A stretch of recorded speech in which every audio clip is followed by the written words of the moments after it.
જો આજે અમારા ઘરે શું બને છે ખબર? પૂરી.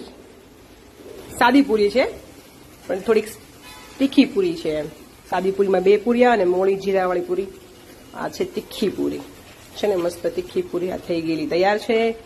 અહીંયા બાજુમાં વણાયેલી તૈયાર છે. અહીંયા તળાઈ છે એકદમ મસ્ત મસ્ત ફૂલી ફૂલી દડા જેવી. અહીંયા જુઓ મારા મમ્મી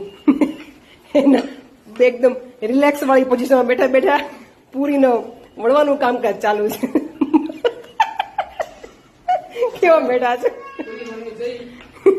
મમ્મી પણ પૂરી બાકી વણવાનું આ બધું કામ સારું મમ્મી કરતે. પૂરી વણવાનું, શાક સુધારવાનું, એટલું કામ ઓછું થઈ જાય.